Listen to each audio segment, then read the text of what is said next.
안녕하세요. 브레인테크 강사 이승우입니다. 이번에 할 강의는 아이들의 기질에 대해서 설명을 하고자 해요. 이 기질에 관련돼서 하기 전에 보통 아이들에 대해서 이렇게 상담을 하거나 또 아이들에 대해서 이렇게 좀 알아보고자 할 때 여러 가지 방법이 있어요.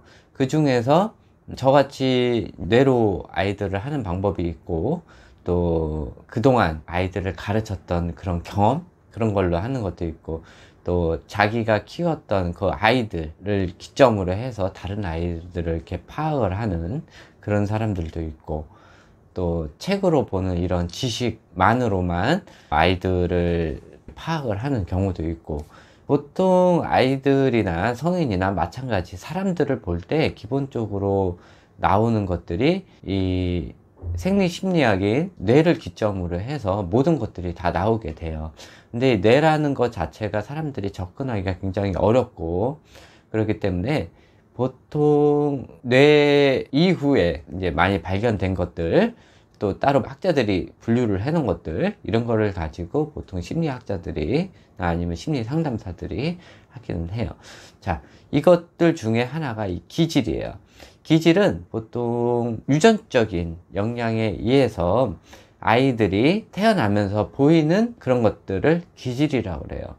이 유전적인 영향이라는 것들이 부모의 선대로부터 받아온 것도 있지만은, 어머님이 임신 때 어떻게 했냐에 따라서 아이의 뇌에 여러 가지 변화가 생기고, 이것이 아이가 태어났을 때 나오는 것들을 기질이라고 그래요. 이 유전적이라는 것들이 보통 부모님들이 착각을 하고 있는 게, 선대로부터 내려오는 것도 있겠지만은 부모님, 그러니까는 어머님 때부터 시작될 수도 있는 거예요. 그래서 아이를 임신했을 때 어머님이 좀 예민한 기질이라든지 이랬을 때는 조그만 자극에도 너무 예민하게 반응을 하고, 그것들이 태아에 있는 아이한테 미칠 수도 있고, 또 임신했을 당시 어머님이 음주나 흡연이나 굉장한 많은 스트레스를 받았으면은 그 영향이 아이한테 끼치게 되면서 아이가 태어났을 때 여러 가지 성향이 보이게 되는 거예요. 그래서 이 기질이라는 거는 아이가 태어났을 때 아이마다 여러 가지 다른 특징들을 보이는데, 그것들을 보고 아이를 어떻게 양육을 할 건지를 보는 제일 중요한 기준이기도 해요. 그래서 이 기질에 대해서 설명을 하는데, 이 기질 부분도 굉장히 조금 복잡하다면 복잡할 수도 있는데, 보통 부모님들이 가장 접근하기 편한 방법이라고 생각을 해요. 그래서 이 부분에 대해서 좀 상세하게 설명을 할 건데, 오늘 첫 강의는 기질에 대한 전반적인 간단한 내용부터 알아보도록 할게요. 기질의 개념부터 설명을 해드리도록 할게요. 발달심리학에 나오는 기질의 정의는 생애 초기부터 관찰되는 정서, 운동, 반응성 및 자기 통제에 대한 안정적인 개인차를 얘기를 해요. 그래서 성격과 성향과는 다른 의미를 가지고 있어요. 이 기질에 의해서 환경적인 요인이 붙어서 성격이 되고, 이 성격에 의해서 나오는 행동 방식이 성향이 되는 거예요. 그리고 모든 아이는 독특한 성격을 가지고 있고, 기질과 환경 요건의 조합으로 성인의 성격을 결정하는 중요한 요인이 돼요. 출생 직후부터 나타나기 시작을 하고, 유전적인 입장과 환경적인 입장이 있어요. 또 활동 수준, 자극, 민감성, 부정정서, 진정 능력, 공포, 사회성 등 이런 것들이 주요 요인으로 작용을 하게 돼요. 그래서 이 기질을 분류한 학자들이 여러 분류가 있는데, 그 중에서 현재 쓰고 있는 이 기질 분류는 토마스 앤 체스, 이 학자가 만든 이 기질 분류를 사용하고 있고, 이 기질은 기본적으로 9개의 분류를 만들어서 그거를 3개의 분류로 만든 것들이 지금 현재 쓰고 있는 부분이에요. 그래서 이 9개 부분을 어떻게 나누는지에 대해서 먼저 설명을 해드리도록 할게요. 토마스 앤 체스 과학자가 만든 이 기질의 9가지 분류에서 첫 번째, 활동 수준이에요. 아이가 잠을 잘 때 얼마나 많이 움직이는지, 그리고 적극적인 놀이 활동을 얼마나 좋아하는지에 대한 여부예요. 두 번째, 리듬성이에요. 먹고 자는 시간이나 양이 얼마나 규칙적인지에 대한 여부예요. 세 번째, 주의 분산도예요. 한 자극에 얼마나 집중을 할 수 있는지, 또는 다른 자극에 의해 주의가 얼마나 잘 분산되는지에 대한 여부예요. 네 번째, 접근과 철회예요. 새로운 장소나 음식, 이방인, 새로운 활동 등에 얼마나 쉽게 접근하고 관심을 갖는지에 대한 여부예요.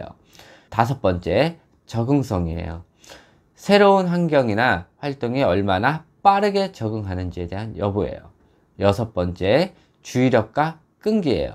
과제나 특정 활동, 놀이 등을 끝까지 하려고 하는지 아니면 금세 포기하려고 하는지에 대한 여부예요. 일곱 번째, 반응 강도예요. 마음에 들지 않는 상황, 예를 들어서 젖은 기저귀를 계속 차고 있다든지 이랬을 때 얼마나 강한 반응을 보이는지에 대한 여부예요. 여덟 번째, 반응의 역치예요.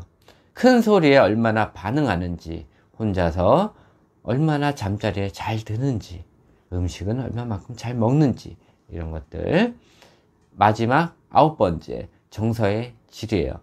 긍정 혹은 부정 정서를 얼마나 많이 강하게 표현하는지에 대한 여부예요.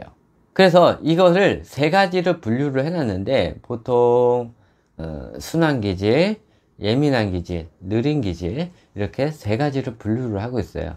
그래서 이 세 가지에 대해서 이번 강의는 간단하게만 알아보도록 하고, 다음번 강의에 이 세 가지에 대해서 자세하게 설명을 해 드리도록 하고, 그 다음번 강의에는 이 세 가지 분류의 아이들을 어떻게 해야 되는지 이거에 대해서 설명을 해 드리도록 할게요. 첫 번째, 쉬운 아이, 이지 베이비, 다른 말로 순환기질이라고도 해요.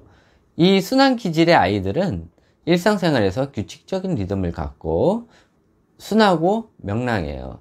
잠이 쉽게 들고 기분 좋게 잠에서 깨어나고, 음식을 잘 받아 먹고 식사 시간과 양이 일정해요. 또 장난감을 가지고 혼자 잘 놀며 새로운 음식이나 새로운 경험에 쉽게 받아들여요. 낯선 사람에게도 미소로 반응하며 쉽게 친해져요. 다시 말해서 낯가림이 없다는 소리예요. 보통 이런 아이는 약 40% 정도에 속하고, 이것이 외국 기준이기 때문에 우리나라에 통용되는지는 모르겠어요. 하여튼 그때 시절에 지금 연구 결과로는 한 40% 된다고 나오는데, 그거는 이제 사회 변화에 따라 다를 수가 있으니까 그냥 참고만 해주시도록 하고요. 40%든 50%든 상관없이 내 아이는 그에 대한 100%니까. 두 번째, 까다로운 아이예요. difficult baby. 다른 말로 까탈스러운 아이, 까다로운 기질. 보통 이렇게도 표현을 해요. 이 아이는 보통 부모님들이 제일 키우기 힘들어하고, 많은 훈육과 또 여러 가지 정서적 학대 이런 것들로 하고, 아이를 열심히 키우려고 하는 부모님들은 많은 스트레스를 받고 아이랑 많은 트러블이 생기는 부모님들이 제일 키우기 힘든 스타일 중에 하나예요. 이 까다로운 기질의 아이는 어떤 특징을 갖냐면은 생리적 주기가 불규칙하고 수면과 식사 시간이 일정하지 않아요. 수면량과 식사량도 불규칙적이에요. 환경의 조그만 변화에도 매우 민감하고 예민하고 적대적으로 반응을 해요. 부정적인 기분, 정서적 표현, 격렬함이 정서적 특징이에요. 낯선 것에 대한 위축이 심해서 새로운 사람이나 상황에 적응하는데 많은 시간이 필요로 해요. 자신의 선호가 뚜렷하고 원활한 상태가 끊임없이 요구를 하는 스타일이에요. 그냥 불안한 게 싫은 거예요. 행동을 예측하기 어렵고 양육자에게 육체적인 피로감을 주는 스타일이에요. 약 10%에 해당하는 아이들이에요. 세 번째, 더딘 아이, slow to warm up baby 라고 하는데, 느린 아이, 그러니까 느린 기질, 또 둔한 아이, 이렇게도 불러요. 자, 이런 아이들 특징은 활동성이 다소 떨어지고 까탈스러워요. 환경 반응에 대한 반응 수준도 낮고 새로운 상황에 적응 시간도 오래 걸려요. 성미가 까다로운 점이 까다로운 기질과 유사해요. 생소한 환경에 대한 부정적인 반응 양식이 공격적이라기보다는 부드러워요. 소리를 지르고 떼쓰기보다는 외면한 것으로 상황을 모면해요.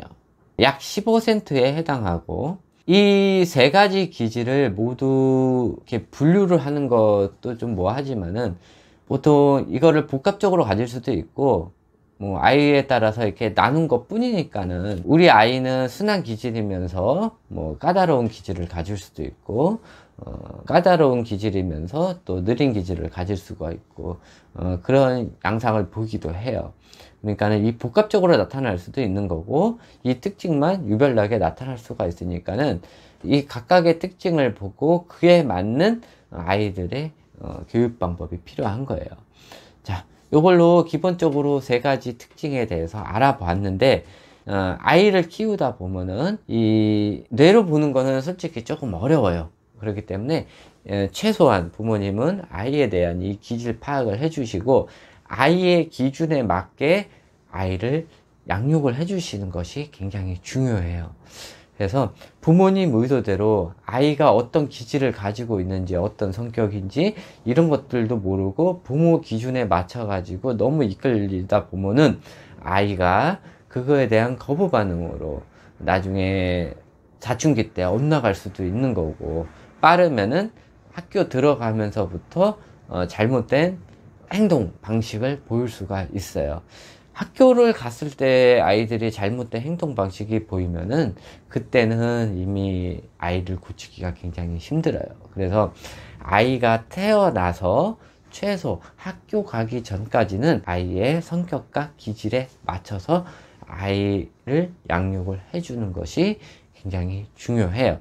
그러다 보면은 아이는 부모를 믿고 부모를 따라 하게 돼 있어요. 그래서 요 다음에 할 강의가 이 기질 관련 끝난 다음에 이 애착 관련해 또 강의를 할 거예요.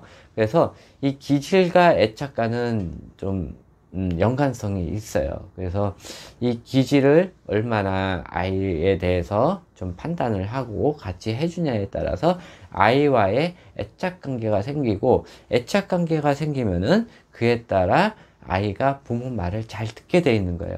강제로 부모 말을 듣게 하면은 아이가 로봇도 아니고 그렇게 할 수가 없어요. 그래서 부모를 믿으면은 그만큼 아이가 부모를 따르게 되고 거기에 대한 애착 관계가 생기게 되니까는 이 기질이 굉장히 중요하고, 기질에 따라서 아이들을 판단을 해 주시는 것들이 굉장히 중요합니다. 그래서 이번 강의는 이 정도로 끝내고요. 다음번 강의는 3개로 나눠서 그거에 대해서 상세 설명을 해 드릴 거예요. 그렇기 때문에 내용이 조금 길 수도 있어요. 각각에 대해서 따로따로 설명을 해야 되기 때문에. 그래서 본인 아이에 대해서 관련된 것들, 기질에 관련돼서는 여러 뭐 유튜브 켜셔도 많이 나오기는 해요. 근데 뭐 거의 다 보면은 뭐 10분, 12분, 13분 요 정도니까는, 뭐 가끔가다 또 말을 빨리 하니까는 뭐 따지다 보면 20분 정도 되기는 하겠지만은, 좀 저는 이왕 하는 거 그냥 좀 상세하게 설명을 하려고 해요. 그러니까는 그거에 대해서 좀 상세하게 좀 봐주셨으면 좋겠어요. 자, 요것으로 강의 끝내고요. 다음번 상세 강의에서 뵙도록 하겠습니다. 네, 감사합니다.